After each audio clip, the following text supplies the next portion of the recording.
Retribution Part 1. How do you think I can possibly be? Tryon stood up abruptly, flipping his chair.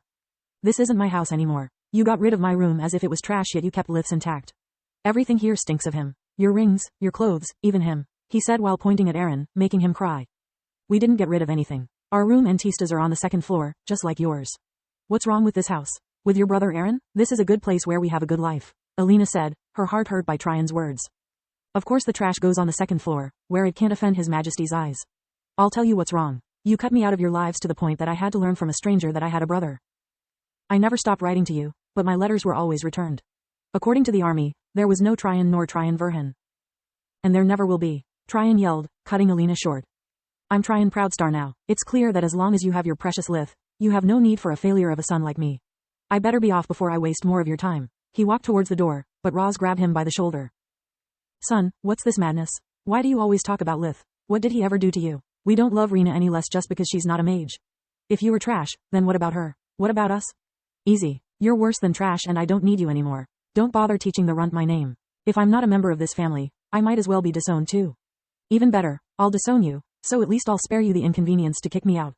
He said before storming out of the house. Lith's house, present day.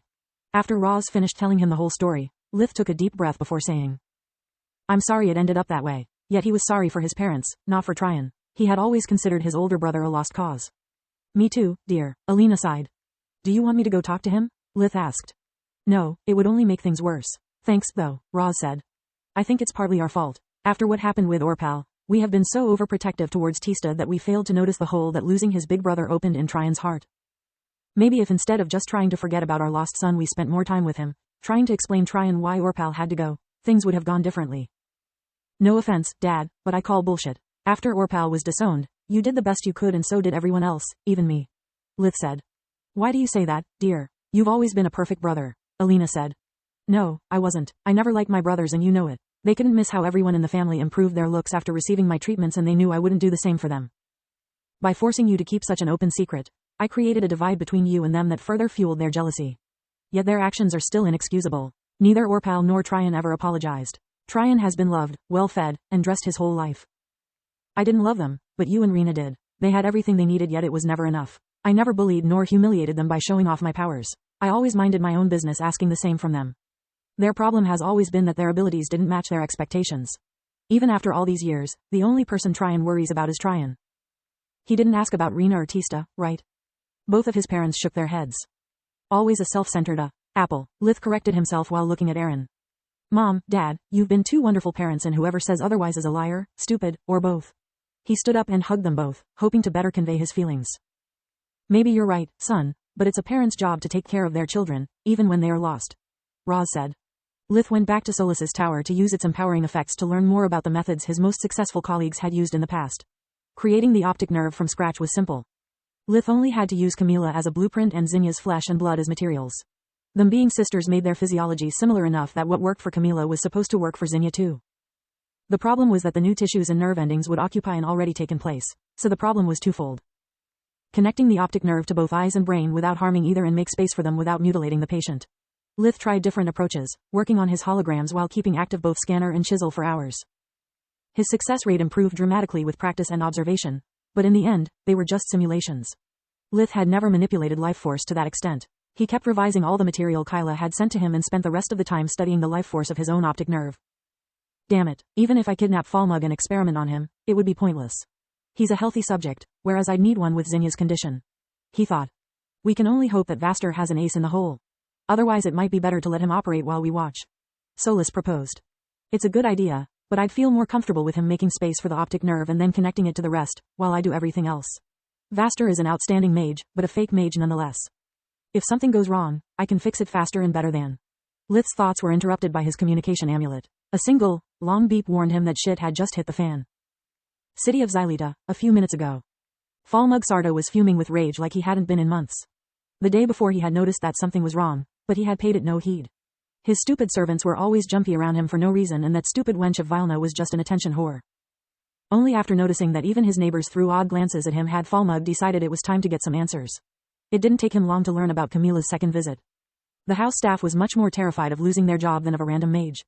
Lith was gone, whereas they had to live there. Their families depended on their job, and getting fired without receiving good references would have meant having no future. Why you didn't send her away? Have you forgotten what I have instructed you to tell that cunt? Falmug's face was centimeters away from vileness, his lips curled in outrage. I wanted to, but there was a great mage with her. Who cares about a mage? That was an abuse of authority, you should have called the guards. Falmug hated Camilla's guts. Not only did the little wench always reject him, but also now that she had her new boyfriend, she was the only thing his family would talk about. Supreme Magus, web novel, Chapter 602, Retribution Part 2. I couldn't, he was too scary. Even after he left, it took me hours to recover, Vilna said. At those words, Falmug slapped her so hard that she was sent slamming against the nearest wall. Her head started to spin due to the slap and the impact. Enough of your excuses. With all the money I waste on you, is it too much to ask for a bit of loyalty? He lifted her by the collar of her shirt and slapped her again. Vilna's cheek turned purple and her lips started to bleed. Was he scarier than me? Another slap followed, making her cry. What about now? Are you still scared of him? Falmug threw her on the ground before kicking her over and over, until her whining stopped. I work my ass to give to all you parasites a good life, and that's how you repay me? With lies and betrayal? Do you have any idea how difficult it is to be a successful businessman with all those foreigners using the gate to sell their merchandise even during winter? Falmug Sarda hadn't always been the man he was now. Back before the warp gate had been opened, he was the young master of a powerful and rich household of merchants. He had inherited the family business and made it thrive thanks to his charismatic personality and the network of connections that his predecessors had established. With time, his pride turned into arrogance and his self-confidence into conceit. After the gate, though, his life had become a daily battle to the death with his competition. He had never been a very kind man, so being forced to be nice and patient during work always caused a great deal of stress on him. He had managed to hold his rage in until the money flowed into his pockets and the community respected him for it. Now, though, each victory came at a price. Also, every single time he was defeated despite putting so much effort into the negotiations, despite the many personal sacrifices he endured, his pride was wounded and something inside him became more twisted. He had started by beating his servants, but only with an occasional slap and only after a really bad day. Then, he had started to do it just to relieve his stress. Seeing them suffer made Falmug feel better about himself. It made him feel powerful. He wasn't proud of it, but the business was better for it and he cleared his conscience by giving them gifts every time he closed a good deal. Yet the more he gave into his darkest impulses, the more things got worse. Soon he started to beat his wife whenever she pestered him with her whining about him being too hard with the house staff or the kids' schooling. Then it was the turn of those little runts, who disrespected his hard work and never let him have a single moment of peace. No matter how much he scolded them, they seemed to remain oblivious of the sacrifices he made for them every day. They would always drive him crazy with their squeaky voices and stupid laughs whenever they played. He couldn't stand them being so happy at his expenses, even less to spend his hard-earned money just for being subject to their terrified expression whenever they met. He was their father, yet they treated him like he was a monster. Now Camilla, that stupid woman, had dared to violate the sanctity of his house twice, defying his orders and will. Someone has to pay, Falmug said while walking towards the tea room. He slammed the door open, his voice a low rumble like a thunder announcing a storm. Didn't I tell you not to see your sister without my permission again?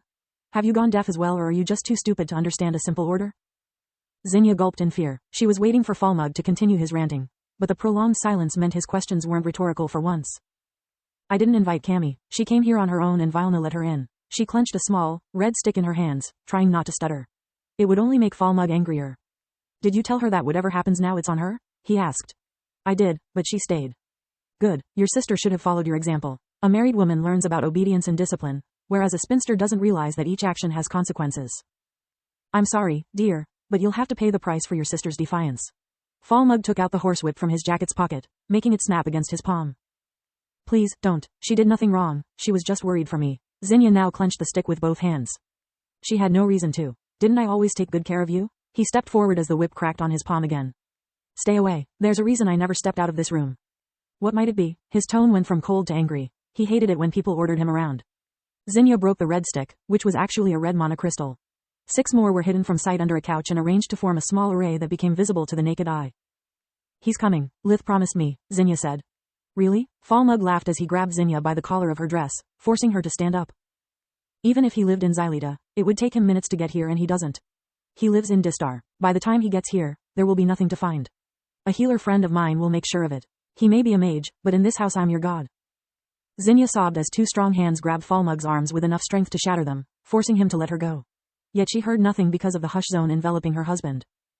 Get over here. Lith dragged him inside the dimensional fissure leading to the mirrors hall on the tower's first floor. The moment the array had been activated, Solus had warped the tower to the nearest mana geyser while Lith focused on Zinya's room coordinates through the warping mirror which amplified his warp steps range. Hello, Ezio, long time no see, Lith said while giving him a backhand slap. It broke Falmug's jaw and spread his nose all over his face, sending him crashing against the nearest wall. Please, stop, my name is not Ezio. Falmug whined. Tears of pain were streaming down his eyes. I know, and that's the only reason you'll get out of here alive. Lith's fist struck Falmug's chest, making his ribcage and lungs collapse. Falmug fell to the floor, coughing out blood. For a few terrible moments, he thought he was about to die, but the pain slowly faded and he could breathe again. What the? Falmug could lift his arms, now perfectly healed. His nose and jaw were back to their original state, and so was his chest. Magic, Lith explained with a laugh as the mirrors disappeared and an array became visible to the naked eye. I gifted you an immortal body. The dream of countless kings and emperors, all for you. Lith grabbed Falmug by the neck, slamming him against the stone pavement. His skull shattered, his spine was severed, leaving him limp like a stringless marionette. Immortal doesn't mean invulnerable, though. You can still feel pain. You just cannot die while we are having fun.